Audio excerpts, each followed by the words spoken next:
Jonathan হারকার সবে আইন পাশ করেছে। সে অত্যন্ত দৃঢ়চেতা, বলিষ্ঠ, বুদ্ধিমান। একটা জরুরি কাজের ভার নিয়ে সে চলেছে অনেক দূরে, ইউরোপের প্রান্তভাগে।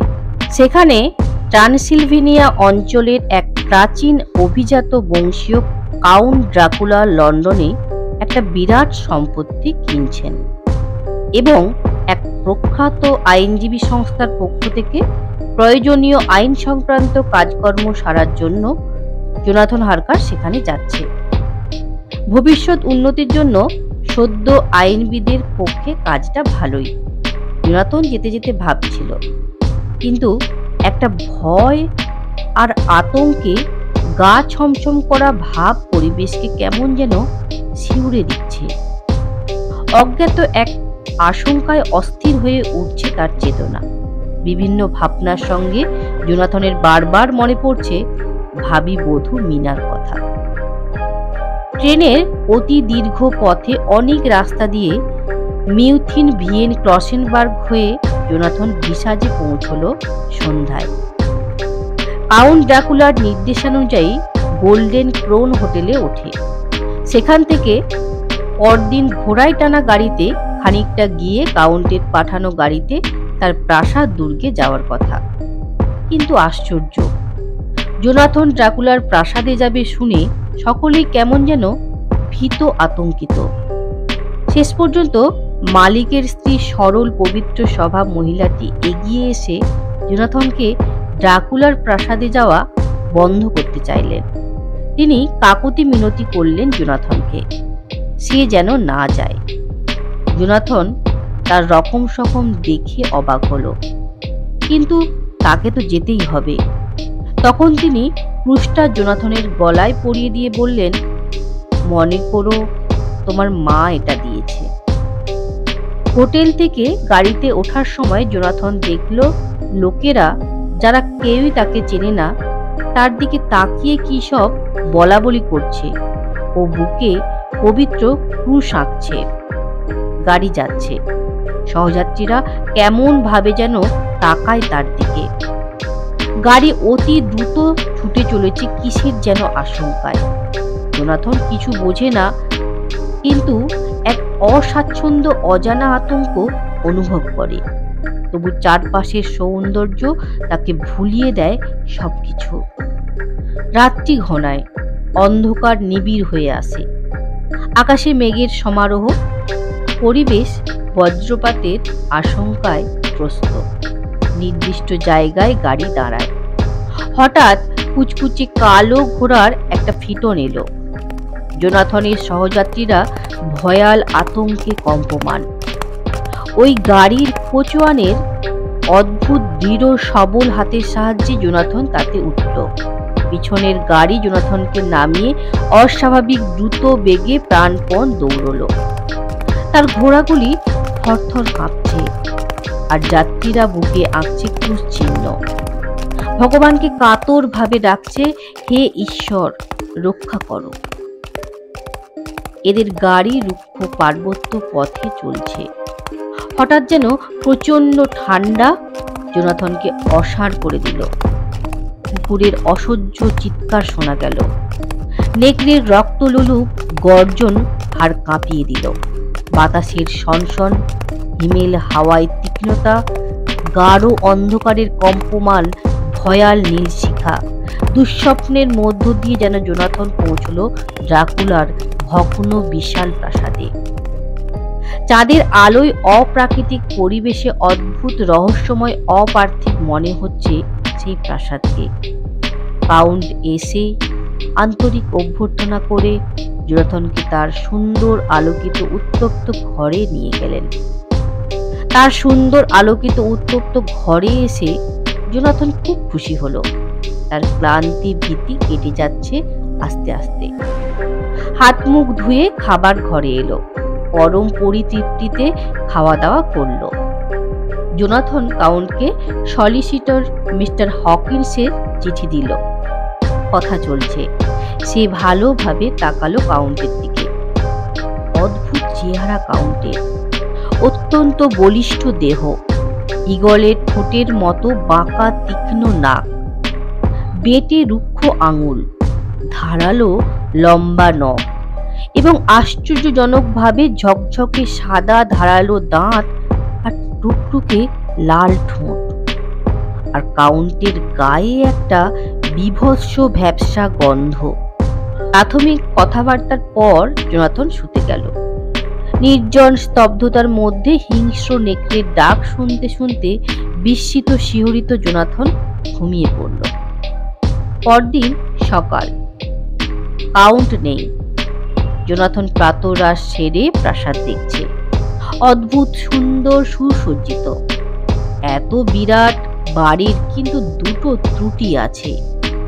এক, কোনো চাকর বাকর নেই, আর কোথাও একটা আয়না নেই। পড়ার ঘরে থরে থরে বই সাজানো। যখন কাউন্ট এলেন অনেক আলোচনা হলো। লন্ডন সম্বন্ধে ওনার খুব আগ্রহ। ও বিষয়ে পড়াশোনা করেছেন বিশেষভাবে। ওখানকার রীতিনীতি জীবনচর্চা জেনেছেন। ওখানে দীর্ঘ বিশাল এলাকার গির্জা সহ নির্জন শান্ত বাগান বাড়িটা কিনে ওনার আনন্দের সীমা নেই। লন্ডন ছাড়া আরো দুটো জায়গা সম্বন্ধে তার অত্যন্ত আগ্রহ দেখা গেল। এক্সেটার ও হুইটবি সম্বন্ধে তার বিশেষ কৌতূহল। কিন্তু তবু কেমন যেন একটা অস্বস্তি আতঙ্ক জোনাথনকে চেপে ধরে। একদিন এক ঘটনা ঘটে। জোনাথন নিজের ছোট আয়নায় দাড়ি কামাচ্ছে। হঠাৎ পিছন থেকে কাউন্ট তার পিঠে হাত রাখেন। কি আশ্চর্য! আয়নায় কাউন্টের ছায়া পড়ছে না। জোনাথন ভয়ে চমকে ওঠে, গাল কেটে যায়, সেখানে রক্তের ফোঁটা। হঠাৎ কাউন্ট হিংস্রভাবে তাকালেন। চোখে আগুন জ্বলছে। তিনি জোনাথনের গলাটা চেপে ধরে মুখটা কাছে আনলেন। জোনাথনের গলার ক্রুশে ওনার হাত লাগলো। উনি সরে গেলেন। সেই শান্ত প্রসন্ন মানুষটা ফিরে এলো। উনি জোনাথনের আয়নাটা ছুঁড়ে ফেলে দিলেন। ওটার জন্যই নাকি জোনাথনের মুখ কেটে গেছে। প্রাসাদটা বিশাল। একটা অত্যুচ্চ গিরি শিখরে ওটা অবস্থিত। তলায় মাটি 1000 ফিট নিচে। চারপাশের আশ্চর্য সুন্দর প্রকৃতি, সবুজের সমারোহ। প্রাসাদের মধ্যে কত কক্ষ, সবই বন্ধ। বাইরে যাবার বিশাল দরজায় চাবি দেওয়া। বেরোবার কোনো পথ নেই। আসলে প্রাসাদটা এক বিরাট কারাগার, আর এক অসহায় মানুষ তাতে বন্দী। সেই ক্রুশটাকে ধরে জোনাথন শাস্তি পায়। কাউন্ট তাকে বারণ করেছেন নিজের ঘর ছাড়া অন্য কোথাও যেতে। একদিন এক দৃশ্যে জোনাথন পাথর হয়ে গেল আতঙ্কে। গভীর রাত্রে জোনাথন তার ঘরে জানালার পাশে দাঁড়িয়ে আছে, বাইরের দিকে তাকিয়ে। হঠাৎ দেখলো কাউন্ট তার ঘরের জানলা খুলে বেরিয়ে এসে সে ভীষণ খাড়া দেওয়াল বেয়ে নেমে যাচ্ছেন। কালো আলখাল্লাটা দেখাচ্ছে দুটো বিরাট কালো রঙের ডানার মতন। কাউন্ট গিরগিটির মতো সেই ভীষণ খাড়াই পথ বেয়ে নেমে গেলেন। জোনাথনের সমস্ত চেতনা স্তম্ভিত হয়ে গেল। কাউন্ট মানুষ না কোনো জীব, কোনো অপ্রাকৃতিক প্রাণী। কাউন্টকে ওভাবে আর একদিন দেখল জোনাথন। একটা ডানা মেলা বিশাল বাদুড় যেন উড়ে যাচ্ছে। কাউন্টের সতর্ক উপেক্ষা করে জোনাথন প্রাসাদের অন্য ঘরে যায়। কি একটা রহস্য যেন ফিরে আসছে, যার স্বরূপ তাকে জানতেই হবে। একটা ঘর, জাদুর মতো তার মনে অলৌকিক মায়া বিস্তার করে। রাত গভীর, নরম স্নিগ্ধ জ্যোৎস্না। বাইরে উদার বিশাল প্রকৃতির কমনীয় নিবিড় সৌন্দর্য। সে আচ্ছন্ন হয়ে ঘুমিয়ে পড়ে। হঠাৎ জেগে উঠে তার মনে হলো ঘরে সে একা নয়। সে দেখল 3টি সুসজ্জিত অভিজাত রূপসী তরুণী তার সামনে বসে। অপরূপ সুন্দরী রূপবতী তারা। ঝকঝকে সাদা দাঁতগুলো তাদের কামনামদির ঠোঁটের পাশে মুক্তোর মতো ঝলমল করছে। তার প্রিয়তম মিনার কথা গভীরভাবে মনে থাকলেও জোনাথনের একটা লোভী মত্ত বাসনা জাগলো। ওরা যেন তাকে চুম্বন করে। তারা হেসে উঠল। রূপলি হাসি গানের মতো মধুর, কিন্তু কেমন যেন অমানবিক ধাতব কঠিন। ওদের মধ্যে আশ্চর্য সুন্দর মেয়েটি এলো, জোনাথনের উপর ঝুঁকে পড়ল। তার নিঃশ্বাস গায়ে লাগছে, একটা অদ্ভুত মাদকতায় আচ্ছন্ন হচ্ছে সে। মেয়েটি জিভ চাটছে, তার আরক্ত ঠোঁট ও লাল জিভের পাশে তীক্ষ্ণ দাঁত আস্তে আস্তে বসে যাচ্ছে। অসহ্য যন্ত্রণায় জোনাথন চোখ বুঝল, কিন্তু বিদ্যুতের মতো আর একটা অনুভূতি জোনাথনকে চমকিয়ে তুলল। কাউন্ট এসেছেন। ক্রুদ্ধ কাউন্টের বলিষ্ঠ হাত মেয়েটির কোমর ঘাড় ধরে প্রচন্ড বেগে সরিয়ে দিল। তার চোখ রাগে জ্বলছে, সাদা দাঁত কিরমির করছে, গাল দুটো হয়ে গেছে রক্তিম। লাল চোখে আলো পড়ে নরকাগ্নির মতো ঝলসে উঠছে। মৃত্যু বিশীর্ণ মুখের রেখা লৌহ শলাকার মতো কঠিন, নাকের ওপর জোড়া ভ্রু গনগনে ধাতুর মতো। কঠিন হাতে তাদের সরিয়ে কাউন্ট বললেন, তোমার এর গায়ে হাত দিচ্ছ? লোকটি আমার, সাবধানে থাকবে, না হলে চরম শাস্তি দেব। আজ রাতে আমাদের জন্য কিছু আনোনি? একজন বলল। কাউন্ট হাতের ব্যাগটা দিলেন। জোনাথন আতঙ্কে কেঁপে উঠল। ব্যাগে যেন এক অর্ধমৃত শিশুর কান্না শোনা যাচ্ছে। মেয়েরা ব্যাগটা নিয়ে চলে গেল। তারা জানলা ভেদ করে বাইরের জ্যোৎস্নায় মিলিয়ে গেল।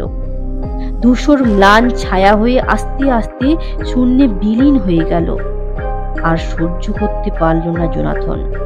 সে অজ্ঞান হয়ে লুটিয়ে পড়ল। ভয়ঙ্কর আতঙ্কে জোনাথনের সময় কাটছে। অলৌকিক ভয়াবহতা তাকে উন্মাদ করে দিচ্ছে, অথচ মুক্তির কোনো পথ নেই। একদিন কাউন্ট এসে তাকে 3টি চিঠি দেখালেন। প্রথমটিতে লেখা জোনাথনের বাড়ি রওনা হবার আসন্ন সংবাদ, দ্বিতীয়টিতে যাত্রা করার সংবাদ, তৃতীয়টিতে বাড়ির পথে প্রাসাদ দুর্গ থেকে বৃষ্টিজে পৌঁছানোর কথা। চিঠিতে 7 দিন অন্তর তারিখ দেওয়া। একদিন প্রাসাদ প্রাঙ্গণে একদল জিপসিকে দেখে জোনাথন মিনা ও মিস্টার হকিন্সকে 2টো চিঠি লিখে ডাকে দেবার ইঙ্গিত করে ওপর থেকে তাদের ফেলে দিল। কিছু পরে কালো মুখে শয়তানি ভরা চোখে কাউন্ট চিঠিগুলো এনে তাকে দেখালো ও নষ্ট করলো। এক রাত্রে জোনাথন প্রাসাদ অলিন্দের জানালার ধারে বসে হঠাৎ দেখল চাঁদের আলোয় ভাসমান অজস্র বিন্দু সূক্ষ্ম ধূলিকণার মতো। নর্তকীর নিপুণ ছন্দে ওরা নেচে নেচে বেড়াচ্ছে। অদ্ভুত তার মাদকতা। দূর থেকে শোনা যাচ্ছে কুকুরের হিংস্র চিৎকার। তারই মধ্যে ভাসমান আলোকজ্জ্বল ধূলিকণাগুলো যেন রূপ পরিগ্রহ করছে। তারা সেদিনের সেই 3টি শয়তানি নারী মূর্তি। ভয়ে আতঙ্কে জোনাথন নিজের ঘরে ছুটে এলো। হায় ভগবান, এ কোন পৈশাচিক স্থানে সে এলো? সে কি কোনোদিনও ফিরবে না? দেখবে না মিনাকে? মিলবে না বন্ধুজনের সঙ্গে? ঘন্টা 2 পর কাউন্টের ঘর থেকে নড়াচড়ার শব্দ আর শিশুর আর্তবিলাম শোনা গেল। তারপর শীতল স্তব্ধতা। শিশুটাকে বাঁচাতে জোনাথন ছুটল। বাইরে থেকে দরজা বন্ধ। কিছু পরে প্রাসাদের নিচে উঠোনে শোনা গেল এক নারীর অসহায় কান্না। শয়তান, আমার বাচ্চাকে ফিরিয়ে দে। হাঁটু গেড়ে বসে প্রাসাদের দিকে হাত তুলে অভাগিনী নারীটি যন্ত্রণায় বুক চাপড়াতে চাপড়াতে কেঁদে চলল। তখন প্রাসাদের চূড়া থেকে শোনা গেল কাউন্টের অমানবিক কণ্ঠস্বর। পৈশাচিক আহ্বান। চারপাশ থেকে ক্রুদ্ধ গর্জন করতে করতে ছুটে এলো হাজার নেগড়ের দল। অচিরে মায়ের কণ্ঠ স্তব্ধ হলো। নেগড়েরা জিভ চাটতে চাটতে চলে গেল। ভালোই হলো, সন্তানহারা মায়ের এই পরিণতিই ভালো। জোনাথন মুক্তি বাসনায় ব্যাকুল উন্মত্ত। এভাবে সে পিশাচের হাতে মরবে না, বাঁচবেই।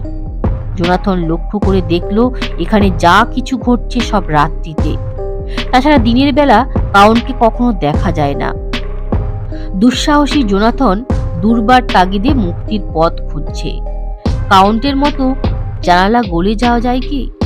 কিন্তু নিচের দিকে তাকিয়ে মাথা ঘুরে গেল। ভয়ঙ্কর খাড়াই বেয়ে মানুষের পক্ষে নাম অসম্ভব। ও পথে যাওয়া মানে নিশ্চিত মৃত্যু। জোনাথন দেখলো বাইরে যাবার সব দরজায় তালা চাবি দেওয়া। চাবিগুলো পেতেই হবে। সে কাউন্টের ঘরে ঢুকলো। ঘর খালি, কেউ নেই। একটা সিঁড়ি দিয়ে সে নামছে। নামতে নামতে মাটির স্যাঁতস্যাঁতে গন্ধ পেতে পেতে এক পারিবারিক কবরখানায় সে এলো। সেখানে পরপর সাজানো দুসারি কফিন। 50টা বড় বড় কাঠের বাক্স মাটি দিয়ে ভর্তি করা হয়েছে। জোনাথন বেরোবার চাবি কোথাও পাচ্ছে না। চাবি কোথায়? উন্মত্ত দৃঢ়তায় সে কফিনের ডালাগুলো খুলতে লাগলো। দ্বিতীয় বাক্সটা খুলেই শিউরে উঠল। ঠান্ডা হিমস্রোত বয়ে গেল তার শিরা উপশিরা দিয়ে। কি ভয়ঙ্কর দৃশ্য, কি ভয়ঙ্কর! মাটি ভর্তি বাক্সে কাউন্ট শুয়ে। তিনি জীবিত না মৃত? চোখ দুটো খোলা ও নিথর, কিন্তু মৃত্যুর চিহ্ন নেই। রঙিন গালে জীবনের উত্তাপ, ঠোঁট দুটো লাল। ওর কাছে চাবি আছে মনে করে হাত দিতেই মৃত চোখ দুটো ঘৃণায় ক্রোধে ভয়ঙ্কর হয়ে উঠল। এই অমানবিক দৃশ্য দেখে আতঙ্কে কাঁপতে কাঁপতে জোনাথন পালিয়ে এলো তার ঘরে। কাটলো আর একদিন। জোনাথনের সময় ঘনিয়ে আসছে। পিশাচের হাতেই তার মৃত্যু। হয়তো সেদিনই তার শেষ দিন। রাত্রিবেলায় জোনাথন স্পষ্ট শুনতে পেল কাউন্ট 3 পিশাচ মেয়েকে বলছে যে তারাই কাল জোনাথনকে পাবে, তার রক্ত পান করবে। জোনাথনকে মুক্তি পেতেই হবে। সব দরজায় তালা বন্ধ। কোথায় চাবি? চাবি কোথায়? হয়তো সেই শয়তানটার কাছেই আছে। উন্মত্ত জোনাথন এলো কফিন ঘরে। কাউন্টের কফিনের ডালাগুলো খুলে সে শিউরে উঠল।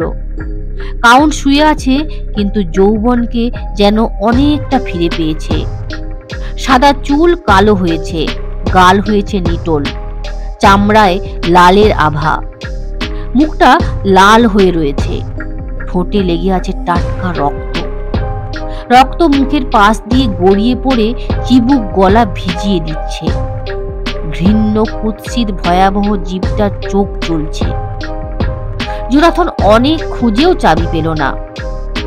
কাউন্টের মুখে একটা বিদ্রুপের হাসি তাকে পাগল করে দেয়। একেই লন্ডনে পাঠাবার জন্য সে এসেছে। এই কাউন্ট কত শত বছর ধরে তার রক্ত তৃষ্ণা মেটাবে আর তৈরি করবে এরকম শয়তানের দল। উন্মাদ জোনাথন একটা শাবল তুলে কাউন্টের মাথায় সজোরে মারে, কিন্তু কিছু ক্ষতি হয় না। শাবলটা ছিটকে পড়ে। জোনাথনের চোখের উপরে পড়ে কাউন্টের চোখ। তাতে সর্পিল ভয়াবহতা ও নরকের আগুন। আর কাউন্টের মুখে রক্ত লোলুপতা, নারকীয় বিভৎসতা ও ভয়াল বিদ্বেষ। হায় ঈশ্বর, তুমি বলো কি করবে জোনাথন? তার মৃত্যু যে আসন্ন। তলায় জিপসিদের চিৎকার কোলাহল। তারা প্রাসাদ প্রাঙ্গণে এসেছে। জোনাথন কাউন্টের ঘর থেকে ছুটে বেরিয়ে এলো, কিন্তু সব পথ তো রুদ্ধ। জিপসিরা কাঠের বাক্সগুলো পেরেক দিয়ে ঠিক করছে। তারা কিছুক্ষণ কাজ করল, তারপর চলে গেল। দূরে মিলিয়ে গেল তাদের কণ্ঠ ও গানের সুর, গাড়ির আওয়াজ। তারা শুনতে পেল না জোনাথনের আর্তকণ্ঠ। কিন্তু জোনাথনকে মুক্তি পেতেই হবে। 3 শয়তানির সঙ্গে সে থাকবে না।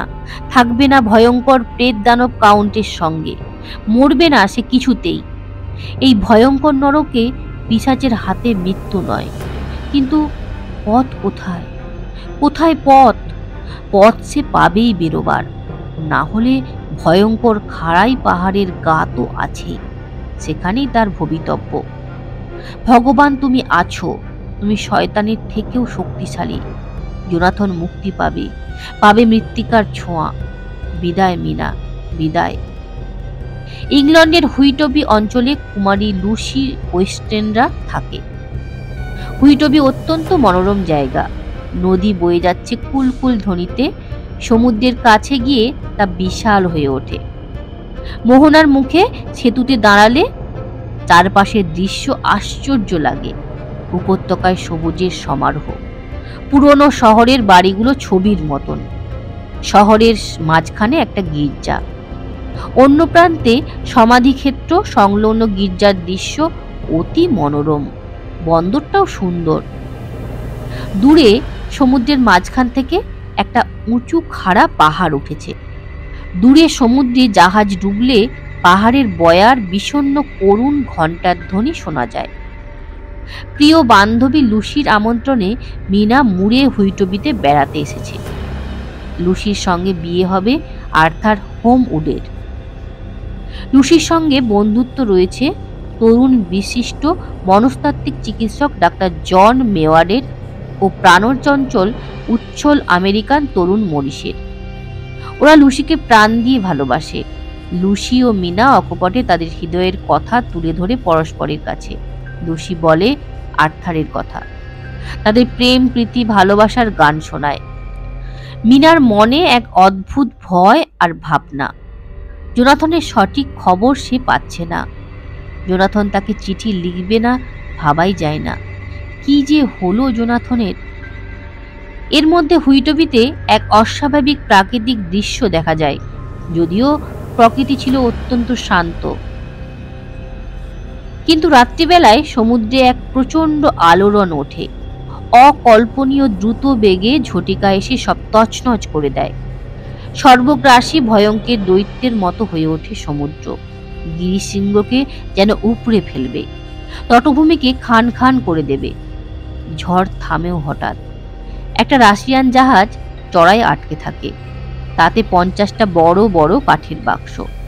জাহাজে কোনো লোক নেই, খালি ইঞ্জিন ঘরে জাহাজের ক্যাপ্টেনের মৃতদেহ, যার মুখে অস্বাভাবিক আতঙ্কের ভয়াবহ রূপ। ক্যাপ্টেনের খাতায় ভয়ঙ্কর কথা লেখা আছে। মাটি ভর্তি 50টা বাক্স নিয়ে জাহাজটা আসছিল। কয়েকদিন পরে নাবিকদের মধ্যে কেমন যেন চাঞ্চল্য দেখা দিল। জাহাজে কোনো অলৌকিক জিনিস, একটা অস্বাভাবিক কিছু আছে। জাহাজ থেকে একে একে নাবিকরা হারিয়ে যেতে শুরু করলো। অবশেষে ক্যাপ্টেন ছাড়া বেঁচে আছে একমাত্র তার সহকারী। সে ভয়ে উন্মাদ। সে কেমন যেন বুঝতে পারছে ওই ভয়ঙ্কর অলৌকিকের কথা। একদিন বড় বাক্সগুলোর ডালা খুলে সে রহস্যকে জানতে গেল। সঙ্গে সঙ্গে রক্ত জল করা চিৎকার করে ও অস্বাভাবিক আতঙ্কে কাঁপতে কাঁপতে ছুটে এলো। বাঁচাও, বাঁচাও! আমি দেখেছি ওকে, জেনেছি ওর রহস্য। হায়, সমুদ্র ছাড়া কেউ আমাকে বাঁচাতে পারবে না ওর হাত থেকে। সে সমুদ্রে লাফিয়ে পড়ল। ক্যাপ্টেন সেই ভয়ঙ্কর অতি প্রাকৃতকে দেখেছে, কিন্তু সে পরাজয় স্বীকার করবে না। যদি মরতে হয় বীরের মতোই মরবে। বীর ক্যাপ্টেনের মৃতদেহ জাহাজে পাওয়া গেল। সমারোহে তাকে সমাহিত করা হলো।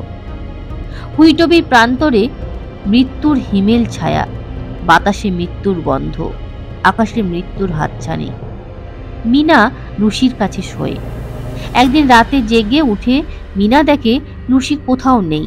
বিছানায় না, ঘরে না, সারা বাড়িতেও না। বাইরের দরজা খোলা। মিনা বাইরে আসে।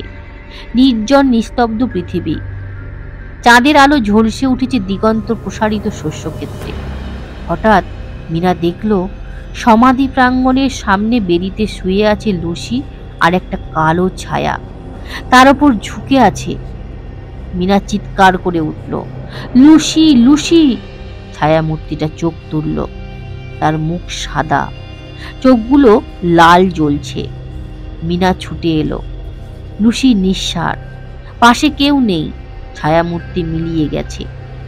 লুসির ঠোঁট দুটো আধ খোলা, দ্রুত নিঃশ্বাস পড়ছে। কেমন যেন সে কেঁপে উঠেছে ঠান্ডায়।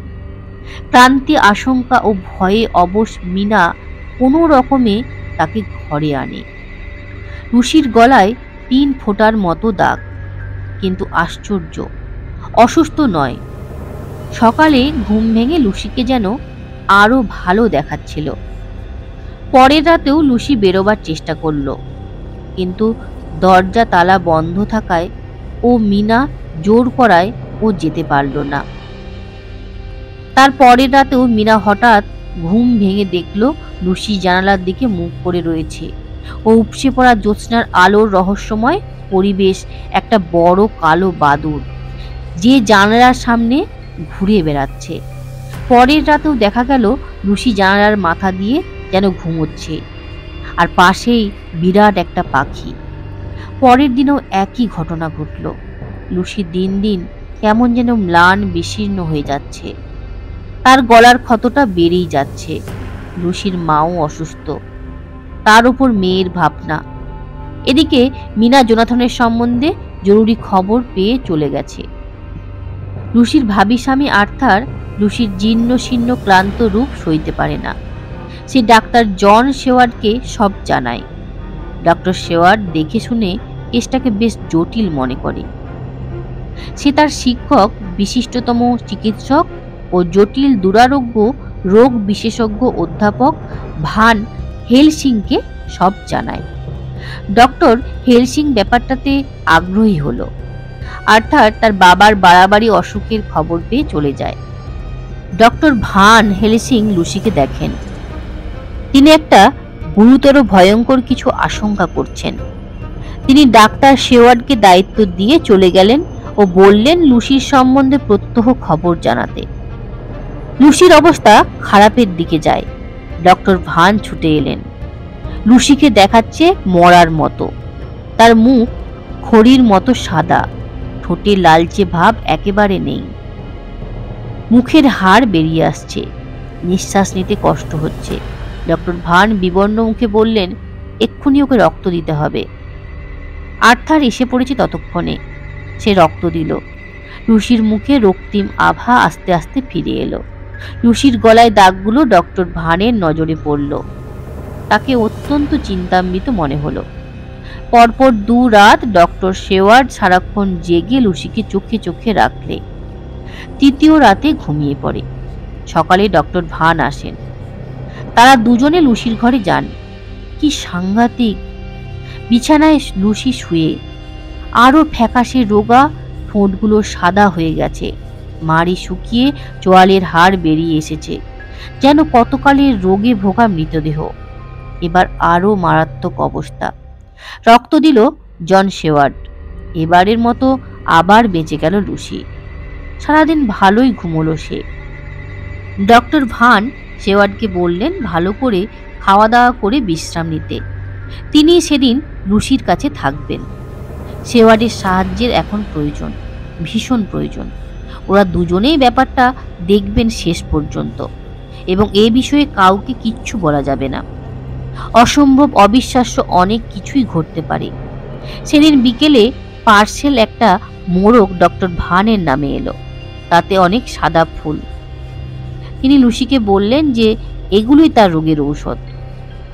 তিনি ওই ওষুধ মাখানো ফুলগুলো লুসির জানালায় ছড়িয়ে দেবেন, মালা করে তার গলায় পরিয়ে দেবেন। তাতেই সে ভালো থাকবে। লুসি গন্ধ শুকে ফুলগুলো ফেলে দিল। বলল যে ডক্টর ভান নিশ্চয় ঠাট্টা করছেন, কেননা ওগুলো সাধারণ রসুন ছাড়া আর কিছু নয়। অধ্যাপক ভান দৃঢ় কঠিনভাবে রুক্ষস্বরে বললেন, আমি কখনো ঠাট্টা করি না। ব্যাপারটা হালকা নয়, এসবের মানে আছে। তোমাকে সাবধান করছি, আমার কাজে বাধা দেবে না। তোমার জন্যে না হোক, সকলের জন্যে তোমাকে এটা করতে হবে। অধ্যাপকের আচরণও সত্যিই খুব অদ্ভুত। কোনো চিকিৎসা শাস্ত্রে এসব দেখা যায় না। রাত্রিতে প্রথমে তিনি লুসির ঘরের জানলা বন্ধ করে দিলেন। পরে এক মুঠো ফুল নিয়ে তিনি লুসির ঘরের জানলা বন্ধ করে দিলেন। পরে এক মুঠো ফুল নিয়ে তিনি ঘষলেন সব সারসিতে, যেন এক ফোঁটা হাওয়া রসুনের গন্ধে ফিরে যায়। রসুনগুচ্ছ দিয়ে প্রত্যেক দরজাকে ঘষলেন, ফায়ার প্লেসকেও। শোবার সময়ে লুসির গলায় রসুনের মালা পরিয়ে দিয়ে বললেন, এর গায়ে একেবারেই হাত দেবে না, আর যাই হোক কিছুতেই দরজা জানলা খুলবে না। অধ্যাপক নিশ্চিন্ত হয়ে চলে গেলেন। পরের দিন মনোরম সুন্দর সকাল। অধ্যাপক ভান ও শেওয়ার্ড লুসির খবর নিতে আসছেন। লুসির মা বললেন যে লুসি তখনও ঘুমোচ্ছে। তিনি রাত্রিবেলায় ডাক্তার ভানের নিয়মের ওপরেও কিছু ভালো কাজ করেছেন। ঘরের মধ্যে গুমোট গরমে রসুনের গন্ধে লুসির দম বন্ধ হয়ে আসছে দেখে তিনি জানালা খুলে দিয়েছেন ও লুসির গলা থেকে রসুনের মালা খুলে ফেলে দিয়েছেন। অধ্যাপকের মুখ ফ্যাকাশে হয়ে গেল। অসহায় হতাশায় তিনি ভেঙে পড়লেন। অসহ্য যন্ত্রণায় তিনি কেঁদে উঠলেন। না জেনে লুসির মা যে কি ক্ষতি করেছেন তিনি জানেন না। শয়তান হাসছে কুটিল হাসি। নিজেকে দমন করে অধ্যাপক ভান উঠে দাঁড়ালেন লড়াইয়ের মানসিকতা নিয়ে। আবার রক্ত দেওয়ার পালা। এবার রক্ত দিলেন অধ্যাপক স্বয়ং। 4 দিন 4 রাত কাটল শান্তিতে। লুসি সুস্থ সবল হয়ে উঠছে ক্রমশ। দুঃস্বপ্নের আতঙ্কের পর সূর্যালোকিত সুন্দর প্রভাতে সে যেন জেগে উঠছে। ডক্টর ভান হেলসিং 4 রাত তাকে পাহারা দিয়েছেন। পরিস্থিতি ভালো দেখে তিনি ফিরে গেছেন আমস্টারডামে। সেদিন রাতে এক ভয়ঙ্কর ঘটনা ঘটে। লুসি ডক্টর ভানের নির্দেশ মতো ফুলগুলো রেখে শুতে যায়। গভীর রাতে জানালায় ডানা ঝাপটানোর শব্দ শোনা গেল। তার ঘুম ভেঙে গেল। বাইরে কুকুরের হিংস্র ভয়াল চিৎকার শোনা যাচ্ছে। লুসি ভয় পায় ভীষণ।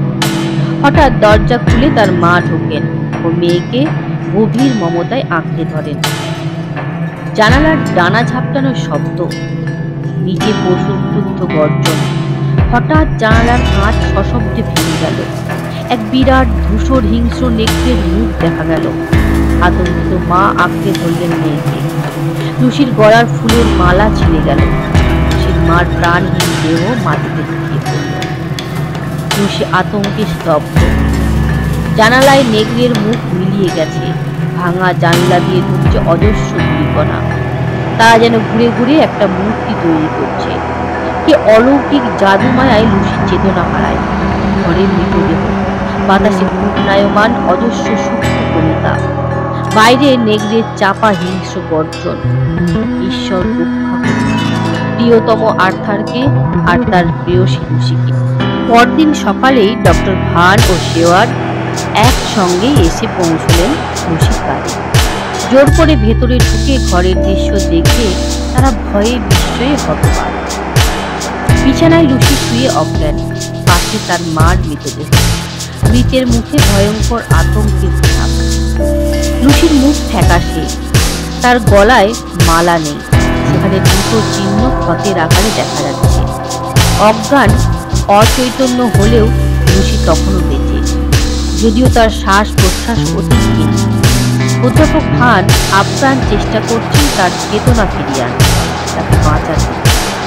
অনেক প্রয়াসের পর স্টেথোস্কোপে তার হৃদস্পন্দন শোনা গেল। অতি মৃদু শ্বাস বইতে লাগলো। আবার রক্ত দিতে হবে। এবার রক্ত দিল মন। 4 জন মানুষের পূর্ণ রক্ত দেওয়া হয়েছে লুসির শরীরে। তবু কেন ফ্যাকাশে শুকনো রক্তহীন হয়ে যাচ্ছে? কে টেনে নিচ্ছে তার শরীরের বিপুল রক্ত প্রবাহ? বাবার গুরুতর অসুস্থতা সত্ত্বেও লুসির অবস্থা খুব খারাপ শুনে আর্থার এসেছে। লুসি একটু শান্তি পায়। সারা রাত লুসি ঘুমের মধ্যে কিসের আতঙ্কে চমকে উঠেছে বারবার, খালি ছটফট করছে। অধ্যাপক ভান ও শেওয়ার্ড পাহারা দিচ্ছে তাকে। আশ্চর্যের এই যে জেগে থাকলে লুসিকে ম্লান বিশীর্ণ বিদর্ণ দেখায়, কিন্তু ঘুমোলে তাকে সরল দেখায়। তার বুকের স্পন্দন স্বাভাবিক হয়ে যায়। খোলা মুখ থেকে দাঁতগুলো দেখা যায় তীক্ষ্ণ ঝকঝকে ধারালো। আর এক রাত গেল।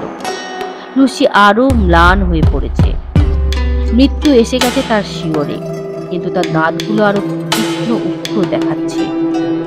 বিশেষ করে দাঁতগুলো যেন আরো ধারালো, আরো ভয়ঙ্কর হয়ে উঠেছে। লুসির শেষ অবস্থা দেখে আর্থার নির্বাক। তার হাতে ধরে লুসি ঘুমিয়ে পড়ল। তখনই ঘটল লুসির এক বিস্ময়কর পরিবর্তন। তার মুখ খুলে গেল। নিঃশ্বাস হলো এলোমেলো। চোয়াল ঢুকে গিয়ে তীক্ষ্ণ ধারালো দাঁতগুলো বেরিয়ে এলো। এক অলৌকিক কামনা মন্দির কণ্ঠে সে আর্থারকে বলল, আর্থার প্রিয়তম, তুমি এসেছো, আমি কত খুশি, আমাকে চুম্বন করো। আর্থার সাগ্রহে মাথা নিচু করল, কিন্তু প্রবল জোরে ডক্টর ভান তাকে দূরে সরিয়ে দিয়ে বললেন, এখন নয়। লুসি মারা গেল কিছুক্ষণের মধ্যে, কিন্তু আশ্চর্য, মৃত্যু তার সৌন্দর্য নতুন করে ফিরিয়ে দিয়েছে। কপালে মুখে মৃত্যুর বিবরণটা নেই। ঠোঁট দুটো লাল, রক্তের লাল আভায় সব উজ্জ্বল। লুসি নিদ্রিত না মৃত বোঝা যায় না, এত আশ্চর্য যৌবন দিক। লুসিকে মহা সমারোহে মর্যাদার সঙ্গে সমাহিত করা হলো হ্যামস্টেডের পার্বত্য অঞ্চলের সুন্দর উজ্জ্বল পরিবেশে। হ্যামস্টেডের সন্নিহিত অঞ্চলের অধিবাসীরা কটা ভয়াবহ ঘটনায় আতঙ্কিত হয়ে উঠেছে। এক হত্যাকারী নারী বা কৃষ্ণবসন রমণীর আবির্ভাবে সবাই সন্তুষ্ট। গত দুদিন ধরে খেলার মাঠ বা বাইরের থেকে কয়েকটি শিশু নিখোঁজ হয়ে যায়। সন্ধ্যার অনেক পর তারা বাড়ি আসে। প্রায় সকলের গলায় দেখা যাচ্ছে ছোট ক্ষত চিহ্ন। সেগুলোকে ইঁদুর বা ছোট কুকুরের দাঁতের কামড় বলে মনে হয়। আহত প্রায় রক্তশূন্য। এইসব শিশুরা এই ব্যাপারে সঠিক বলতে না পারলেও এক রহস্যময়ী নারীর কথা বলে যে তাদের নিয়ে গেছে। এই শিশুরা যেন রক্তহীন ফ্যাকাশে হয়ে যাচ্ছে। সংবাদপত্রে এই খবর পড়ে ডক্টর ভান হেলসিং অতিমাত্রায় বিচলিত হয়ে পড়লেন। তিনি ছুটে এলেন ডক্টর শেওয়ার্ডের কাছে। শেওয়ার্ড বলল যে লুসির গলায় দাগের সঙ্গে শিশুদের গলার দাগের মিল আছে, এগুলো একজনের কাজ। ডক্টর ভান ভয়ঙ্কর কথা বললেন, ওগুলো তোমার এই লুসির করা? প্রিয় লুসি সম্বন্ধে এগুলো শুনে অত্যন্ত স্তব্ধ হল শেওয়ার্ড। তীব্র প্রতিবাদ করলো এ কথা। অধ্যাপককে উন্মাদ হয়ে গেছেন, কিন্তু অধ্যাপক তাকে প্রমাণ দিলেন, কঠিন নিষ্ঠুর ভয়াবহ প্রমাণ। সেই রাত্রে ডক্টর ভান হেলসিং ও শেওয়ার্ড সমাধিক্ষেত্রে গেলেন। লুসির কফিন খুলে দেখা গেল তার মৃতদেহ নেই। এরা দুজন দাঁড়িয়ে অন্ধকারে। কিছু পরে দেখা গেল দেবদারু গাছের সারির মধ্যে দিয়ে একটা সাদা মূর্তি আসছে, তার কোলে জড়ানো একটা শিশু। অধ্যাপক সেদিকে ছুটলেন। মূর্তিটা কফিনের কাছে এসে মিলিয়ে গেল। অধ্যাপক কোলে তুলে নিলেন শিশুটাকে, কিন্তু তার গলায় কোনো চিহ্ন নেই। তিনি বললেন যে তারা ঠিক সময়ে আসায় এর কোনো ক্ষতি হয়নি। পরদিন দুপুরে ডক্টর জন শেওয়ার্ডকে নিয়ে গেলেন লুসির কফিনের কাছে। ডালা খুলে দেখে লুসি শুয়ে আছে, আরো সুন্দর, আরো রূপসী। ঠোঁটগুলো আরো লাল, গায়ে অপরূপ রক্ত আভা। দাঁতগুলো আরো তীক্ষ্ণ, আরো ধারালো, যা দিয়ে শিশুর রক্তপান করা যায়। শেওয়ার্ড লুসিকে দেখে স্তম্ভিত হয়ে গেল। মৃত্যুর কদিন পরেও এরকম সজীবতা অকল্পনীয়, বলা ভালো আতঙ্কজনক। মানব কল্যাণবিদ, কর্তব্যনিষ্ঠ বুদ্ধিমান অধ্যাপক ভান হেলসিং ও আর্থার মরিসকে খবর দিয়েছেন আসার জন্য। ইতিমধ্যে মিনার সঙ্গে ডক্টর জনের দেখা হয়েছে। তিনি জোনাথনের দিনলিপি পড়েছেন, লুসির ডায়েরিও। তিনি বুঝলেন অনেক কিছু, একটা ভয়ঙ্কর নিষ্ঠুর মর্মম সত্য তিনি উত্থাপিত করতে চলেছেন। তিনি আর্থার মরিস ও শেওয়ার্ডকে বললেন এক ভয়ঙ্কর, অবিশ্বাস্য, অপ্রাকৃত ঘটনার কথা। লুসি মরেনি, সে অমৃতা। ঘুমের মধ্যে এক ভয়ঙ্কর পিশাচ আসত ওর রক্তপাত করতে। সম্মোহিত অবস্থাতেই লুসি মারা যায়। তাই সে মরলেও অমৃতা হয়ে রয়েছে। যারা অমৃত করে সেও এই পৈশাচিক প্রবৃত্তিতে ঘুরে বেড়ায়। লুসিও তাই হয়েছে। কোনো পিশাচ, ভ্যাম্পায়ার বা রক্তচোষা বাদুড় রূপে বা অন্য কোনো রূপে তার রক্ত খেয়ে তাকে অমৃত পিশাচ করেছে। সেদিন যদি লুসি আর্থারকে চুম্বন করত, আর্থারও একদিন হয়ে উঠত রক্তপানকারী ভয়ঙ্কর। হত্যা করতে হবে, তার মধ্যে ভয়ঙ্করকে ধ্বংস করতে হবে। নরক থেকে লুসির আত্মাকে মুক্ত করতে হবে। দেবলোকে তার প্রতিষ্ঠা। ডক্টর ভান সকলের মঙ্গল চান, তাই দীর্ঘদিন ধরে এই কঠিন কাজে তিনি রত। আজও তিনি সকলের সহযোগিতা চান আন্তরিকভাবে। সবাই গভীর রাতে কবরখানায় এলো। লুসির সমাধির কাছে গিয়ে ডক্টর ভান কফিনের ডালা খুললেন, কেউ নেই। ডক্টর ভান সাদা রুমালে জড়ানো বিস্কুটের মতো কি বার করলেন। তারপর ময়দার তালের মতো কুকিং বা অন্য একটা জিনিস নিলেন। বিস্কুট গুঁড়িয়ে দুটোকে মেশালেন, তাকে লম্বা করে পাকালেন। ও টুকরো করে করে সমাধির দরজার ফাঁকে ফাঁকে লাগালেন। এটা মন্ত্রপুত। অমৃতা যেন ঢুকতে না পারে ভেতরে। সকলে নিঃশব্দে অপেক্ষা করছে। একটা সাদা মূর্তি আসছে, মাথায় ঘন কালো চুল আর গায়ে সমাধিস্থ মৃতের পোশাক। বুকের ওপর জড়ানো একটা সুন্দর শিশুর ওপর তার মুখ ঝুঁকে গেছে। চাঁদের আলোয় দেখা গেল মূর্তিটা লুসির। সবাই চমকে উঠল, আতঙ্কে শিউরে উঠল। আরো কাছে এলে অধ্যাপক হাতের আলো লুসির মুখে ফেললেন। লুসির ঠোঁট তাজা রক্তে লাল, রক্তধারা চিবুক গড়িয়ে পড়ছে। তার মৃত্যু বস্ত্রের শুভ্রতাকে কলঙ্কিত করছে। এরা আতঙ্কে কাঁপছে। অধ্যাপকের ইস্পাত কঠিন হৃদয়ে কম্পমান। এদের দেখে লুসি, যদি ওকে লুসি করা যায়। রাগে গর্জন করে উঠল। তার ঘোলাটে চোখে নরকের আগুন, মুখে কামনা কুটিল হাসি। সে শিশুটাকে ফেলে দিল, আর্থারের দিকে হাত বাড়িয়ে দিল। আর্থার পিছিয়ে গিয়ে হাতে মুখ ঢাকলো। লুসি আরো এগিয়ে এসে আশ্চর্য কামনা মন্দির কণ্ঠে বলল, আর্থার, আমার কাছে এসো, ওদের ছেড়ে আমার কাছে এসো। আমি তোমার জন্য ব্যাকুল, তৃষিত। আমাদের মিলন হবে। এসো আমার স্বামী, এসো। লুসির কণ্ঠে অলৌকিক মিষ্টতা, জল তরঙ্গের অপরূপ মধুর ধ্বনি প্রবাহ চেতনাকে আচ্ছন্ন করে দেয়। আর্থার মন্ত্রমুগ্ধের মতো এগোচ্ছেন। ভান হেলসিং দ্রুত এগিয়ে এসে দুজনের মধ্যে সোনালি ক্রুশ ধরলেন। লুসির মুখ ভয়াল ক্রোধে বিভৎস, বিকৃত, ভয়ঙ্কর। সে সমাধিতে ঢুকে গেল, কিন্তু এক অদৃশ্য শক্তি তাকে ঠেলে দিল। সে মুখ ফিরিয়েই চাইল, তার মুখে অসহ্য বিদ্বেষ। চোখ থেকে নরকের আগুন ঝলসাচ্ছে। ভ্রু দুটো কুঁচকে গেছে, যেন মেরুসার ভয়ঙ্কর নাগ। সবাই নিথর, এরা যেন অনন্তকাল দাঁড়িয়ে। অধ্যাপক বললেন, এবার সবাই লুসির স্বরূপ বুঝেছ? তিনি নিশ্চয়ই তার কাজ করতে পারেন। বিমূঢ় আর্থার হাঁটু গেড়ে বসে পড়ল। আপনারা যা খুশি তাই করুন, এত ভয়ঙ্কর যে আর দেখা যায় না। অধ্যাপক লুসির কবরের কাছে গিয়ে পবিত্র সুগন্ধ যজ্ঞ করলেন। সেই নারী মূর্তি সূক্ষ্ম, অতি সূক্ষ্ম রূপে ভেতরে ঢুকে গেল। এরা আতঙ্কে স্তব্ধ নিষ্পাপ। পরদিন বেলা 12টায় সংগোপনে 4 জন এলো সমাধি ক্ষেত্রে। অধ্যাপক ভানের হাতে বড় থলি। লুসির কফিন খোলা হবে। সৌন্দর্য নিবিড় সেই মূর্তি দেখে সবাই বিতৃষ্ণায় মুখ ফিরিয়ে নিল। দুঃস্বপ্নের মতো সেই মূর্তি, ধারালো দাঁত, রক্ত মাখা মুখ, বিরংসা ও লালসায় পূর্ণ। যে প্রকৃতি শান্ত, পবিত্র, সুখের এক শয়তানি বিকৃতি।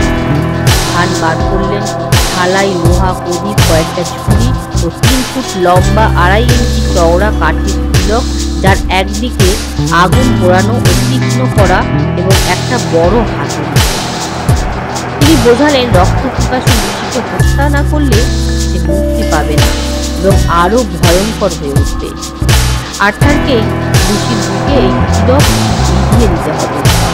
আর্থার হাতে নিল তিলক ও হাতুড়ি। অধ্যাপক মন্ত্রপাঠ শুরু করলেন। শেওয়ার্ড ও মরিস তাতে কণ্ঠ মেলালেন। আর্থার সজোরে আঘাত করল লুসির বুকে। কফিনের ভেতর যেন ভয়ঙ্কর ঝড় বয়ে গেল। দেহটা যেন পাক খেতে লাগলো। একটা হিংস্র, রক্তহীন করা চিৎকার বেরিয়ে এলো লাল ঠোঁট থেকে। বন্য আদিম ভয়ঙ্করতার লুসির সারা শরীর দুমড়ে মুচড়ে বেঁকে যাচ্ছে। সাদা ধারালো দাঁতগুলো অসহ্য কিরমির শব্দ করছে। ঠোঁট দুটো কেটে গেল ও লাল ফেনায় মুখ ভরে গেল। কিন্তু দৃঢ় কঠিন মূর্তিতে আর্থার তিলকটা ভেতরে ঢুকিয়ে চলেছে। আস্তে আস্তে শান্ত হলো সব। লুসির শরীর নিষ্পন্ন। পিশাচি নয়, আগের লুসি এসেছে ফিরে। কি অপরূপ, স্নিগ্ধ, সুন্দর, শান্ত তার মুখ। দৈবী পবিত্রতায় সে মুখ উদ্ভাসিত। আর্থারের মুখ নমিত হলো সেই পবিত্র নিষ্পাপ ওষ্ঠীর উপর। তখনও কাজ বাকি। তিলকের উঁচু অংশটা কাটা হলো। লুসির মাথাটা কেটে মুখে রসুন ভর্তি করে দেওয়া হলো। কফিনটাকে ঝালাই করে পেরেক পুঁতে ঠিক করা হলো। এরা চলে গেল। বাইরে স্নিগ্ধ বাতাস, পাখির মধুর তান, সূর্যের উজ্জ্বল কিরণ। কিন্তু এখানেই শেষ নয়। অধ্যাপক বললেন, এখনো অনেক কাজ বাকি, কঠিন ভীষণ কাজ। এসব দুঃখ অশান্তির কারণ কে, নাটের গুরু কোনজন, সেই ভয়ঙ্কর শক্তিকে বার করতে হবে ও তাকে শাস্তি দিতে হবে। আমি সূত্র কিছু পেয়েছি, কিন্তু আজ অনেক কঠিন, বিপজ্জনক ও ভয়ঙ্কর। আশা করি তোমরা এই দায়িত্ব পালন করতে পরামুখ হবে না। সকলেই সম্মতি জানালো। পিছনে ফেলে আসা মিনার কথায় ফিরে আসা যাক। মিনা হুইটবিতে এসেছিল লুসির কাছে। জোনাথনের খবর না পেয়ে সে অস্থির, বেদনার্ত হয়ে উঠেছিল। তারপর একদিন অকস্মাৎ বুদাপেস্টের সেন্ট জোসেফ হাসপাতাল থেকে সিস্টার আগাথায় চিঠি পায়। চিঠিতে লেখা, মিস্টার জোনাথন হারকার গুরুতর অসুস্থ হয়ে প্রায় 1.5 মাস হাসপাতালে শয্যাশায়ী। প্রচণ্ড মানসিক আঘাতে সে বিধ্বস্ত। স্মৃতিশক্তি ছিল না। ঘুমের মধ্যে বিকারের ঘোরে সে অদ্ভুত সব কথা বলতো। নেকড়ে বিষ, রক্তের কথা, ভূত প্রেত পিশাচের কথা। এখন সে ক্রমশ সুস্থ হয়ে উঠেছে। তার কাছ থেকে সিস্টার আগাথা জানতে পেরেছেন মিনার কথা ও সেই মতো তাকে আসতে লিখেছেন। মিনা পৌঁছয় জোনাথনের কাছে। কি ভীষণ রোগা আর দুর্বল হয়ে গেছে সে। শরীর ও মনে দুদিক থেকে প্রচণ্ড আঘাত সে পেয়েছে। সিস্টার আগাথার ব্যবহার অত্যন্ত সুন্দর ও মাধুর্যপূর্ণ, কিন্তু জোনাথনের অসুস্থতার কারণ জানতে চাইলে তিনি নীরবে বুকে ক্রুশ চিহ্ন আঁকেন। মিনার মুখে উদ্বেগ দেখে জোনাথন আগ্রহে মিনার সঙ্গে তার ওখানেই বিয়ে হয়ে গেল। মিনা খুব খুশি। জোনাথন ও মিনা কিছুদিন পর চলে আসে বুদাপেস্ট থেকে। মিস্টার হকিন্সের বাড়িতে ওরা আছে। অপুত্রক, আত্মীয়হীন মিস্টার হকিন্স জোনাথনকে তার ব্যবসায় অংশীদারি করে নিয়েছেন। কদিন পরেই মিস্টার হকিন্স মারা যান। একদিন জোনাথন ও মিনা হাইড পার্কে বসে আছে।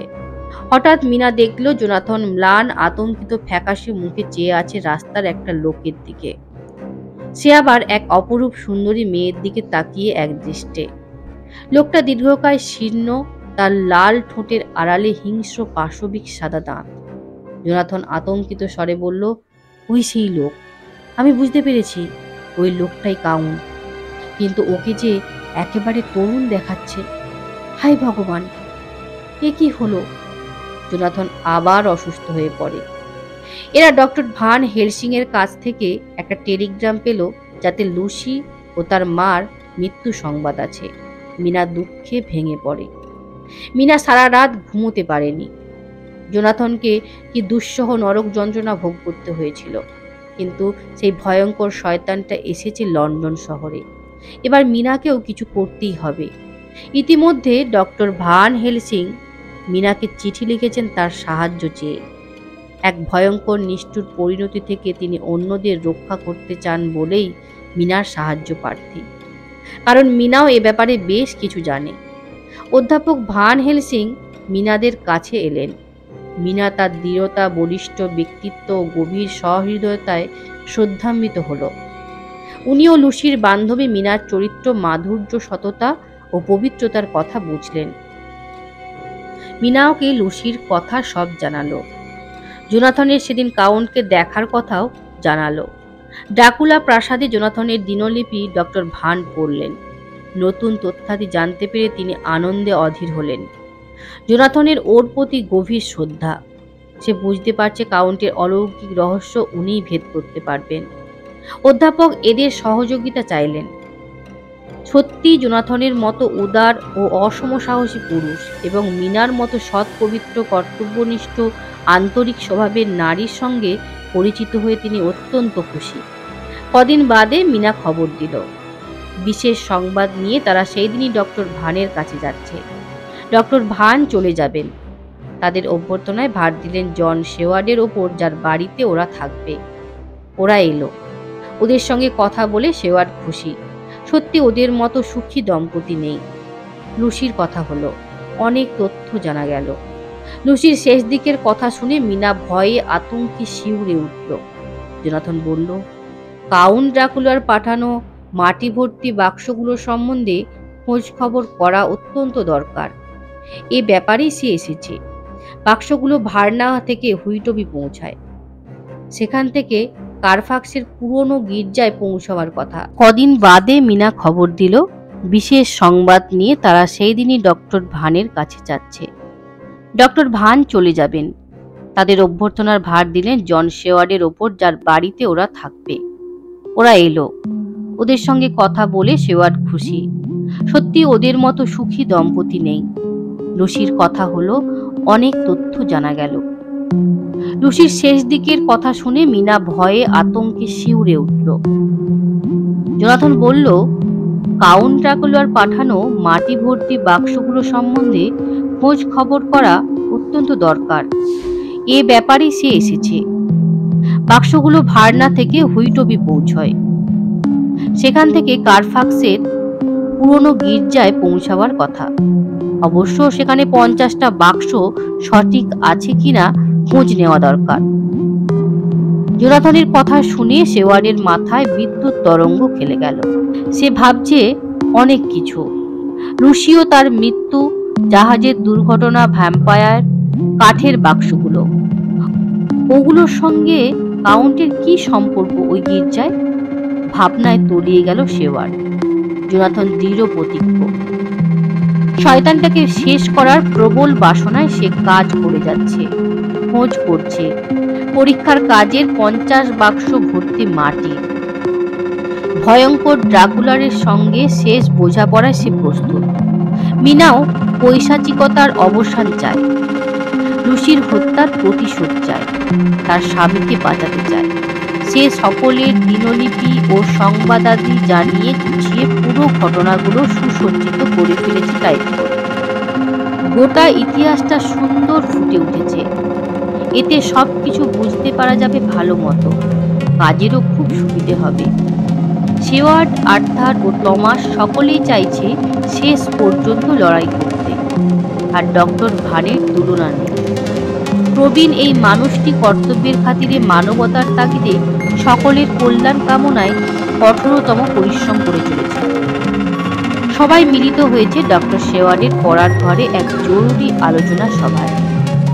অধ্যাপক ভান হেলসিং প্রধান ভূমিকা নিয়ে ব্যাখ্যা করলেন সবকিছু। আমরা এতদিনে অনেক কিছু জেনেছি। আমি এবার শত্রু সম্বন্ধে কিছু বলবো এবং আমাদের কর্মপদ্ধতি স্থির করব। আমরা ভ্যাম্পায়ারের অস্তিত্ব জানি, একটি মূল্যবান প্রাণের বিনাশী। আমরা জেনেছি এক ভয়ঙ্কর পিশাচের কথা। এই পিশাচ মানুষের থেকে অনেক শক্তিশালী, অনেক চতুর। এর সান্নিধ্যে আসা সমস্ত মৃত আজ্ঞাতি। সে পশুর থেকে হিংস্র। সে যেখানে যেমন খুশি যে কোনো রূপে আসতে যেতে পারে। বজ্র, বৃষ্টি, ঝড়, কুয়াশা এর অধীন। সব নিম্ন শ্রেণীর প্রাণীকে ও আদেশ করতে পারে। ইঁদুর, পেঁচা, বাদুড়, মথ, শৃগাল, নেকড়ে সকলকেই। সে ছোট বড় হতে পারে, এমনকি অদৃশ্য হতে পারে। এই ভয়ঙ্কর শত্রুর সঙ্গে আমরা লড়াইয়ে নেমেছি এবং পরিণতির কথা ভাবলে অতি সাহসীরও বুক কেঁপে ওঠে। যদি আমরা হেরে যাই, আমরা এরই মতো ভয়ঙ্কর রক্তপিপাসু পিশাচে পরিণত হব। নিষ্প্রাণ হৃদয়ে আমাদের প্রিয়জনের নিষ্ঠুর সর্বনাশ করব। আমাদের কাছে ঈশ্বরের দ্বার চিরকালের জন্য বন্ধ হয়ে যাবে, কিন্তু আমাদের কর্তব্য পালন হবে। তোমরা কি আসবে না আমার সঙ্গে?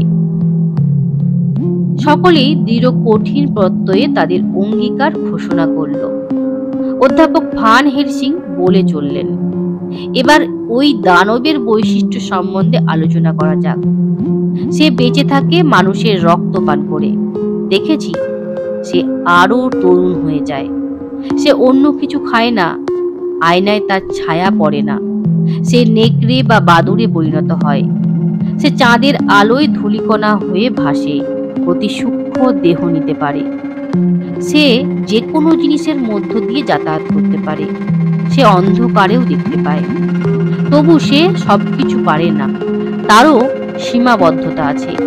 সে নিষ্ঠুর বন্দির মতো অসহায়। কেউ আহ্বান না করলেও সে কোথাও যেতে পারে না। দিনের বেলায় তার কোনো ক্ষমতা থাকে না। নির্দিষ্ট জায়গায় সে থাকে, কফিনে বা নরকে বা অভিশপ্ত স্থানে। কিছু জিনিসের কাছে সে অসহায়, যেমন রসুন বা পবিত্র ধুলো বা ক্রুশের ভয়ে সে ভীত। বুনো গোলাপের ডাল কফিনে রাখলে সে বেরোতে পারে না। আর এরকম দানবকে হত্যা করার ব্যাপারেও সবাই দেখেছে। ড্রাকুলার ইতিহাস ঘেঁটে দেখা গেছে যে শত শত বৎসর পূর্বেকার এক অতি শক্তিশালী দৃঢ় প্রতিজ্ঞ, অসম সাহসী ও অতি চতুর অভিজাত বংশীয় মানুষই ড্রাকুলা। কয়েক শতাব্দী ধরে সে ভীষণ ভয়াবহ হয়ে উঠেছে। এই দুরন্ত শত্রুর সঙ্গে আমাদের লড়াই। আমরা এখনই কাজ শুরু করব। আমরা নিশ্চয় শয়তানটাকে সেখানে পাবো এবং তাকে হত্যা করব। সূর্যোদয় থেকে সূর্যাস্তের মধ্যেই এটা করতে হবে। পরদিন ভোর রাতে সবাই বেরোলো গির্জার দিকে। যদিও জোনাথনের মন কেমন যেন মিনার জন্য অস্থির হচ্ছে।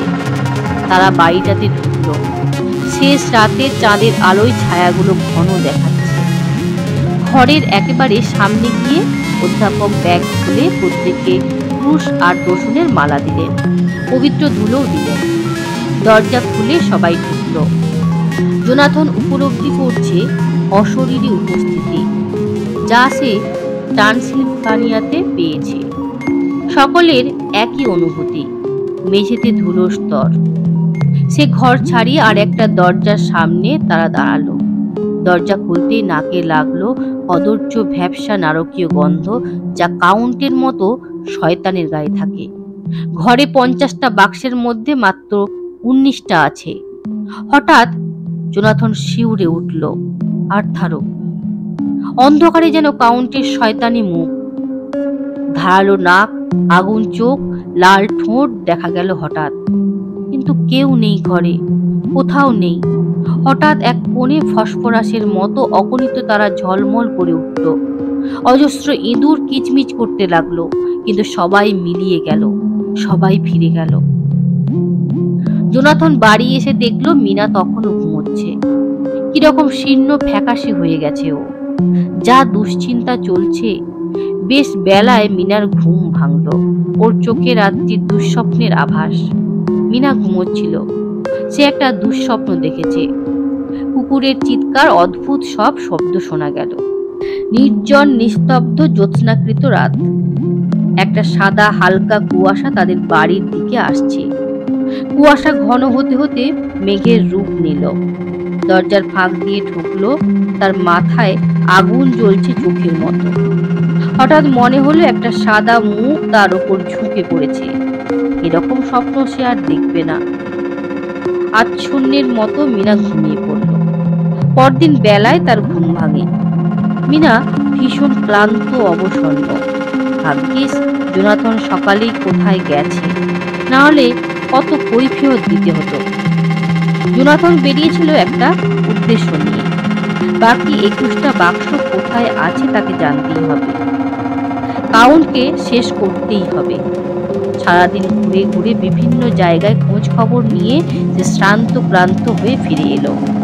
অবশ্য সঠিক সংবাদ জোনাথন আনতে সক্ষম হয়েছে। 297 নম্বর ডিকসন স্ট্রিটে, অন্য 6টা বের মন্ডসের জামাইকা লেনে। বাকি 9টা গেছে পিকডিলি অঞ্চলের একটা পুরনো খালি বাড়িতে, 347 নম্বর, যেটা কাউন্ট সম্প্রতি কিনেছেন। কিন্তু শয়তান হাসছে নিষ্ঠুর হাসি। কাউন্ট এদের উপর নির্মম প্রতিশোধ দিতে চাইছে। একদিন এক অদ্ভুত ঘটনা ঘটল।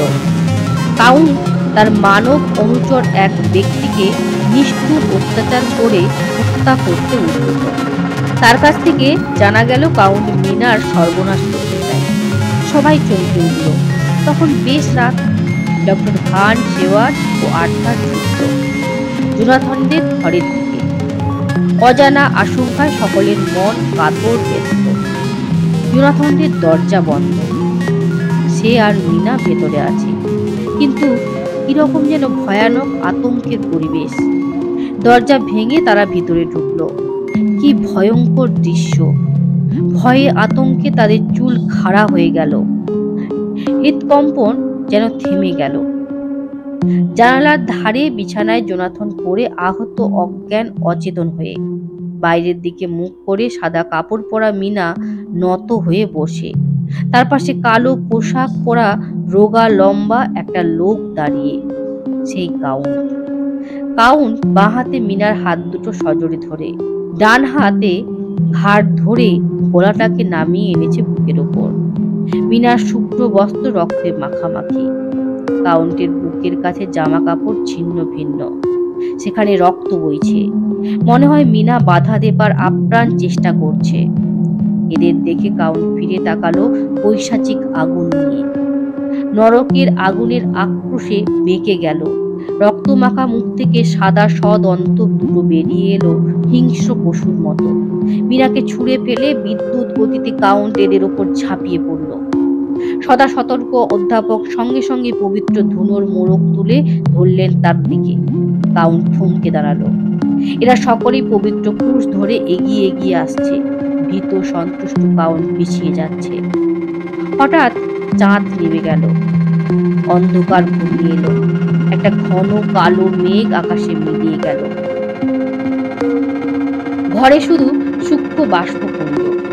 অসহায় আতঙ্কিত মৃতপ্রায় মিনা ও জোনাথনের পরিচর্যা করে আস্তে আস্তে তাদের সুস্থ স্বাভাবিক করে তুলতে সকলেই প্রাণপণ প্রয়াসী হলেন। পরদিন ক্রোধে ক্ষোভে জ্বালায় মাত হয়ে যাবে জোনাথন।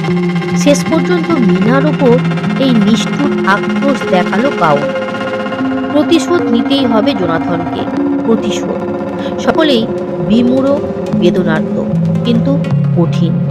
অধ্যাপকের দৃঢ় প্রতিজ্ঞা যেভাবেই হোক শয়তানটাকে শেষ করতেই হবে। দিনের আলো থাকতে তাকে হত্যা করতে হবে, যখন সে অন্য পৈশাচিক বা অলৌকিক রূপ গ্রহণ করতে পারবে না। সত্যি মিনার দিকে তাকানো যায় না, যেন সে নিঃশেষ হয়ে গেছে। কাউন্ট বোধ হয় এক রাতেই ওকে নিঃশেষ করতে চেয়েছিল। দুঃখ বেদনায় সকলের বুক ফেটে যাচ্ছে। পরিকল্পনা মতো বিভিন্ন ভাগে ভাগ হয়ে ওরা বেরোলো কাউন্ট খুঁজতে। সবাই এলো কারফাক্সে, সেখানে কাউকে পাওয়া গেল না। অধ্যাপক বাক্সগুলো খুলে তাতে পবিত্র ধুনো দিয়ে দিলেন, যেন শয়তান ব্যবহার করতে না পারে। তারপর পিকাডিলির গির্জাবাড়ি, সেখানে ঘরের মধ্যে ভ্যাপসা বিশ্রী গন্ধে বোঝা গেল এটা সাম্প্রতিককালে কাউন্টের দ্বারা ব্যবহৃত হয়েছে। কিন্তু এখানে পাওয়া গেল 8টা বাক্স। আরেকটা কোথায়? বাক্সগুলো খুলে পবিত্র দ্রব্য দিয়ে তাকেও শয়তানের অগম্য করা হলো।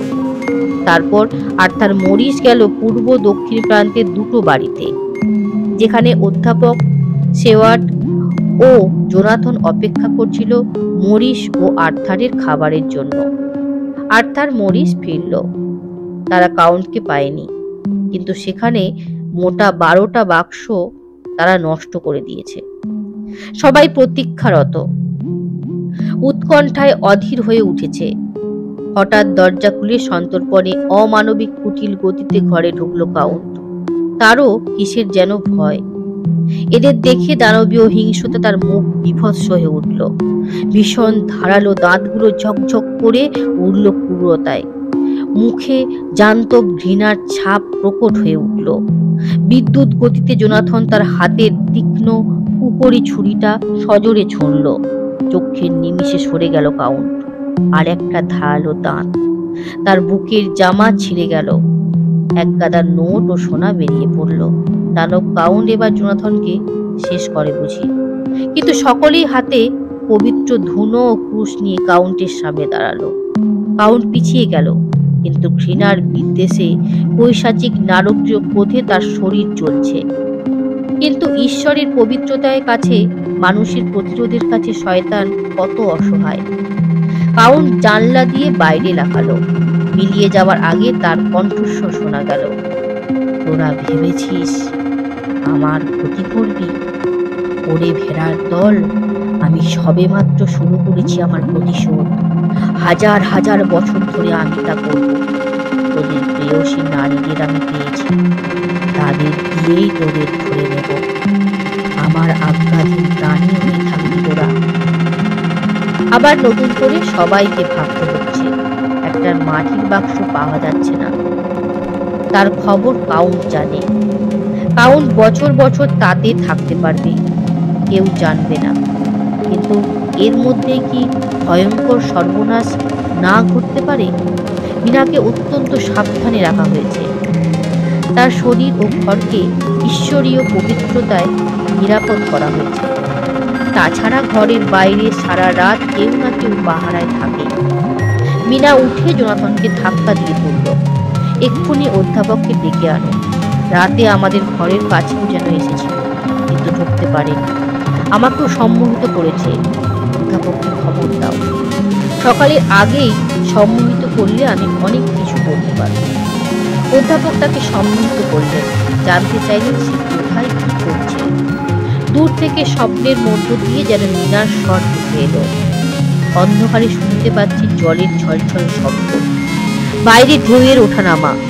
আমি জাহাজের ভেতর, মাথার ওপর লোকেরা দ্রুত চলাফেরা, শিকলের শব্দ, নোঙরের আওয়াজ। আমি মৃতের মতো শুয়ে আছি। আবার বৈঠক বসল। অধ্যাপক বললেন, মীনার কথাতে বোঝা যাচ্ছে যে কাউন্ট একটা জাহাজে আছে, যেটা কোনো বন্দরে নোঙর করা। একটা ব্যাপার স্পষ্ট যে কাউন্ট পালাচ্ছে। লন্ডন তার পক্ষে নিরাপদ নয়। আমরা হন্যি হয়ে শিকারী কুকুরের মতো তাকে তাড়া করেছি। সে নিশ্চয় ফিরে যাচ্ছে ট্রান্সিলভানিয়া। ড্যানিউবের মুখ দিয়ে বা কৃষ্ণসাগর হয়ে ফিরে যাবে। এ পথেই ও এসেছিল। দি টাইমস পত্রিকায় পাতা ঘেঁটে আমরা জেনেছি কি কি জাহাজে যাবে। দেখা গেছে জারিনা ক্যাথারিন কৃষ্ণসাগর দিয়ে ভার্নার দিকে গেছে। কাউন্ট এতেই পালাচ্ছে, কেননা খবর নিয়ে জানা গেছে যে একজন রোগা, লম্বা, তীক্ষ্ণ নাসা, সাদা দাঁতওয়ালা লোক এসে একটা বড় বাক্স জাহাজে করে পাঠিয়েছে। এবং তখন একটা যেন অস্বাভাবিক মুহূর্তে ঘন কুয়াশা ছেড়ে হঠাৎ জোয়ারের সুযোগে জাহাজটা তাড়াতাড়ি ছেড়ে গেছে। বাক্সটা ভার্নার যাবে, সেখানে একজন কাগজপত্র দেখিয়ে ওটা ছাড়বে। আমরা ইতিমধ্যে স্থলপথে ভার্নার দিকে রওনা হয়ে জাহাজের আগেই পৌঁছব। প্রথমে স্থির ছিল জোনাথন যাবে না, কারণ মীনা অত্যন্ত অসুস্থ এবং শয়তানের অশুভ প্রভাব ওর ওপর তখনও আছে। ড্রাকুলা ওর রক্ত ঢুকিয়ে দিয়েছে ভ্যাম্পায়ারের রক্ত দীক্ষা। জোনাথনকে মীনার কাছে থাকা উচিত ওর নিরাপত্তার জন্য। পরে দেখা গেল এদের অভিযানে জোনাথনের সাহায্য ও উপস্থিতি অপরিহার্য। সে না থাকলে ব্যাপারটা সম্পূর্ণ নাও হতে পারে। মীনা থাকবে লন্ডনে, তার নিরাপত্তার সম্পূর্ণ ব্যবস্থা করা হবে। কিন্তু অকস্মাৎ মীনা বলল যে সে যাবেই, তা না হলে সে নিরাপদ হবে না। এরাও নিশ্চয় নিরাপত্তা অনুভব করবে। এখানে থাকলে সে কাউন্টের অপ্রতিরোধ্য আকর্ষণে যা খুশি করতে পারে।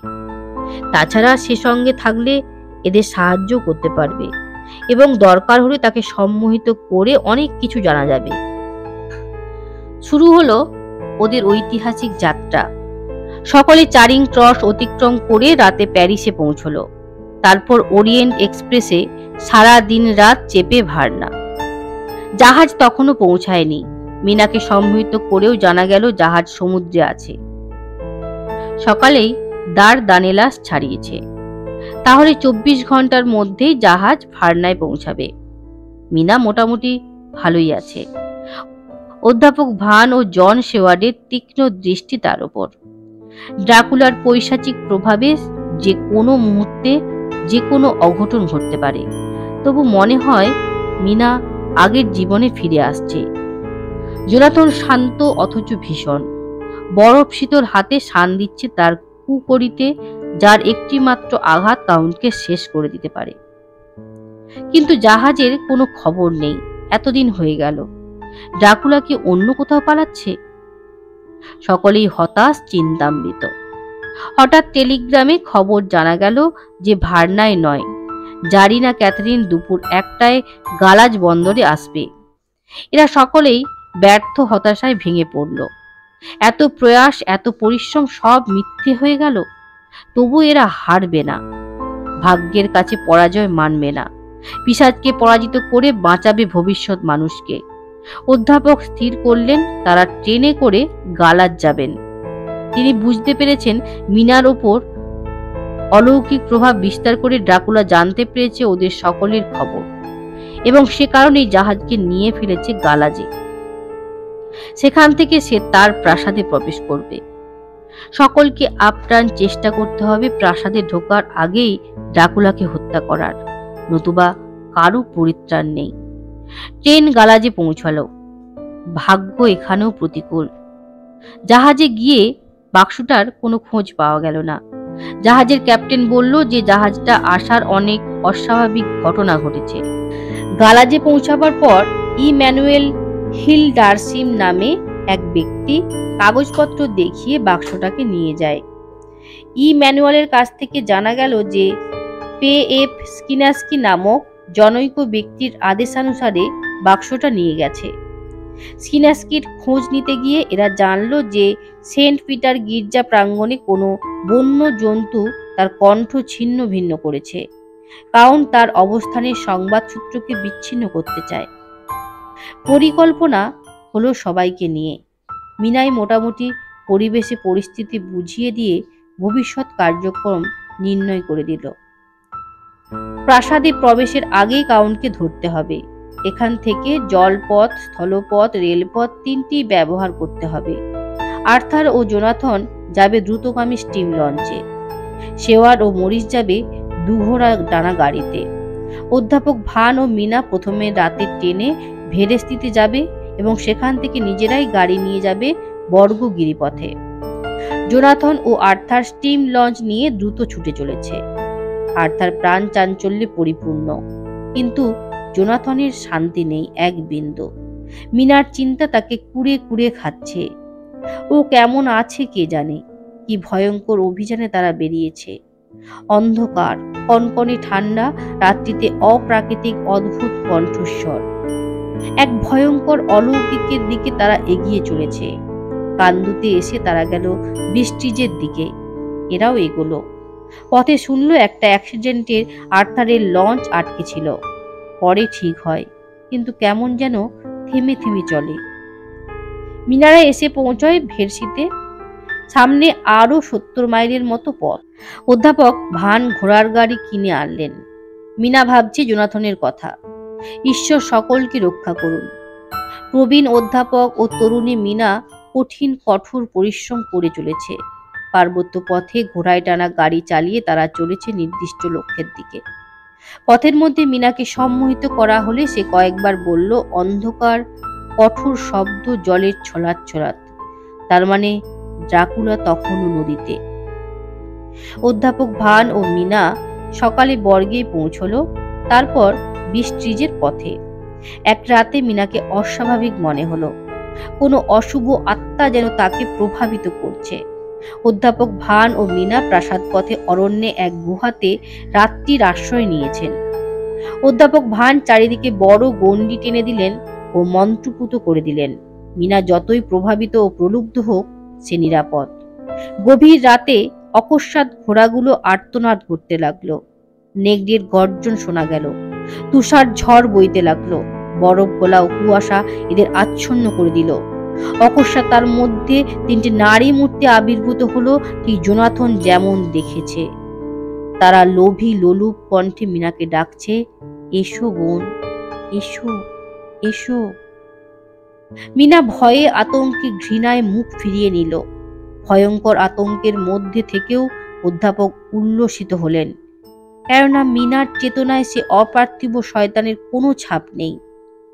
অধ্যাপক ও মিনা কাউন্টের প্রাসাদের কাছে পৌঁছলেন। পার্বত্য বন্ধুর অঞ্চল সত্যি অদ্ভুত। জান্তব অলৌকিকতা শিউরে তোলে চেতনাকে। অপ্রাকৃতিক পরিবেশ আতঙ্কের পরিমণ্ডল রচনা করে। দূর থেকে ভেসে আসা নেকড়ের চিৎকার গায়ে রক্ত হিম করে দেয়। তারা একটা পছন্দ মতো জায়গায় থামলেন। দূরবীন দিয়ে চারপাশ লক্ষ্য করতে হচ্ছে। হঠাৎ চোখে পড়ল একদল জিপসি ধরনের পাহাড়ি লোক আসছে দ্রুত বেগে। তাদের মাঝখানে একটা গাড়ি, গাড়ির ওপরে একটা বড় সিন্দুক। ওরা খুব দ্রুত আসছে। সূর্য ডোবার আগেই ওরা ড্রাকুলার প্রাসাদে পৌঁছতে চায়। হঠাৎ দেখা গেল দক্ষিণ দিক থেকে দ্রুত বেগে দুটো ঘোড়া ছুটে আসছে শেওয়ার্ড ও মরিসকে নিয়ে। উত্তর প্রান্ত থেকেও ঘোড়াও চড়ে দুজন উল্কা বেগে আসছে। এসে পড়ল জোনাথন ও আর্থার। সবাই জিপসিদের গাড়িকে তাড়া করে এসেছে। মিনা একটু আড়ালে রিভলভার হাতে দাঁড়িয়ে। অধ্যাপকও প্রস্তুত। চারপাশ থেকে নেগড়ের গর্জন ভেসে এলো। বরফ পড়তে লাগলো প্রচন্ড বেগে। উজ্জ্বল সূর্য যেন তাড়াতাড়ি ডুবে যাচ্ছে। লাল অগ্নিবিন্দু ধেয়ে আসছে চারিদিকে। তীক্ষ্ণ প্রবল ঝোড়ো হাওয়া বইছে। কাছাকাছি এসে পড়ল জিপসিদের গাড়ি। জোনাথন ও মরিস প্রচন্ড জোরে চেঁচিয়ে উঠল, গাড়ি থামাও।